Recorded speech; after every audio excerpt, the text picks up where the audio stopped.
আমাদের নতুন স্বরাষ্ট্রমন্ত্রী সালাউদ্দিন আহমেদ বলেছেন, দেশে মব কালচার থাকবে না, মব ভায়োলেন্সের সবকটির বিচার করা হবে।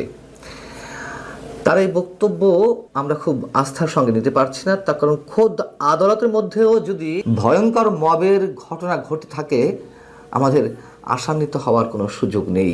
বরিশালের অতিরিক্ত চিফ মেট্রোপলিটন ম্যাজিস্ট্রেটের আদালতের ইজলাস কক্ষে যা ঘটলো বুধবার, এটিকে নজিরবিহীন বলবো না, অনেক অনেক বেশি ভয়ঙ্কর একটি দৃষ্টান্ত যে স্থাপিত হলো সেটি বলতে পারি। বিচারক শুনানি করছিলেন, ঠিক সেই সময় সন্ত্রাসী স্টাইলে ইজলাস কক্ষে ঢুকে পড়লেন। মুহূর্তের মধ্যে তারা ভাঙচুর করলেন, বিচারককে থ্রেট করলেন, আঙুল উঁচিয়ে একটা নির্দেশনা তারা দিতে থাকলেন। ধরনের একটি ভিডিও ভাইরাল হয়েছে সারা দেশে। ঘটনাটি কি জন্য ঘটেছে? বরিশাল জেলা আওয়ামী লীগের সাধারণ সম্পাদক এবং সাবেক এমপি তালুকদার মোহাম্মদ ইউনুস সহ আওয়ামী লীগের কয়েকজন নেতার জামিন মঞ্জুর করা হয় গত সোমবার। কেন জামিন মঞ্জুর করা হলো?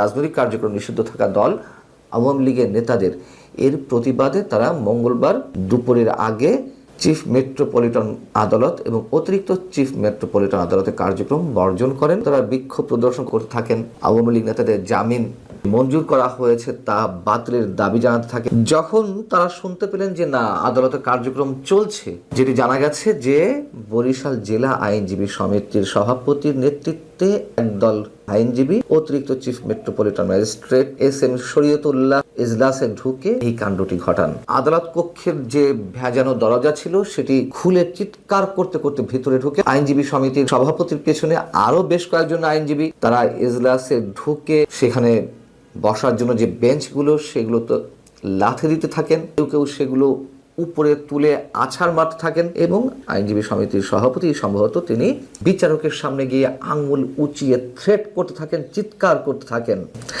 আর বিচারকের কি করার? বিচারক নিশ্চয়ই কর্তব্য বিমূঢ় হয়ে পড়েন, হতবিহ্বল হয়ে পড়েন, সম্ভবত ট্রমার মধ্যে চলে যান। তার তো কিছুই করার থাকে না ওই মুহূর্তে। হচ্ছে মবের দৃশ্য। এই যে ঘটনাটি ঘটলো, যে রাজনৈতিক কার্যক্রম নিষিদ্ধ থাকা আওয়ামী লীগের নেতাদের জামিন কেন দেয়া হলো? আচ্ছা, কেন দেয়া যাবে না সেটি তো শুরুর প্রশ্ন।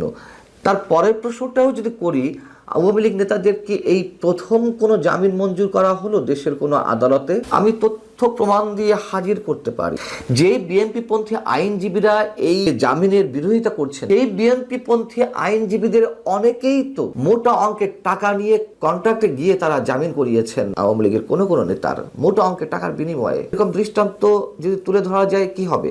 এবং যখন শুধু বিএনপি পন্থী আইনজীবী না, বিএনপিপন্থী আইনজীবী সহ জামাতপন্থী আইনজীবীরা বড় বড় মোটা মোটা অঙ্কের টাকার কন্ট্রাক্ট করেছেন আওয়ামী লীগ নেতাদের সঙ্গে, স্থানীয় পর্যায়ের হোক জাতীয় পর্যায়ের হোক, কারো কারোটি জামিন হয়েছে। ওই সেক্ষেত্রে তো এই ধরনের বিরোধিতা করা হয়। যখন বিচারক স্বতঃপ্রণোদিত হয়ে নিজের বিবেকের তাগিদে হয়তো কোনো কোনোটি জামিন করছেন, তখনই এই ধরনের বিরোধিতা আমরা দেখছি। আমরা তো এই কথাই বলবো। এখন সাবেক আইন উপদেষ্টা আমাদের মহামান্য মাননীয় অধ্যাপক ডক্টর আসিফ নজরুল, সাবেক স্বরাষ্ট্র উপদেষ্টা জেনারেল অবসরপ্রাপ্ত জাহাঙ্গীর আলম চৌধুরী, তারা তো দিনে রাতে বলতে থাকতেন জামিন দেওয়া যাবে না, জামিন দেওয়া যাবে না, জামিন দিয়ে মানুষের যে ফান্ডামেন্টাল রাইটস বলি আর নাগরিক অধিকার বলি, অবশ্যই সেটি পর্যায়ে পড়ে। বিনা বিচারে কেন মানুষকে আটকে রাখতে হবে মাসের পর মাস, বছরের পর বছর? আমরা এই সংস্কৃতি থেকে বের হতে পারছি না।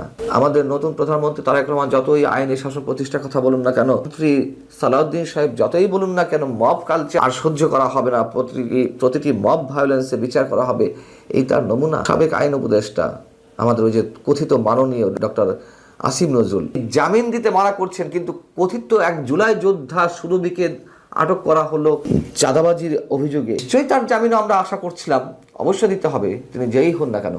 কিন্তু তার যখন রিমান্ড আবেদন মঞ্জুর হলো,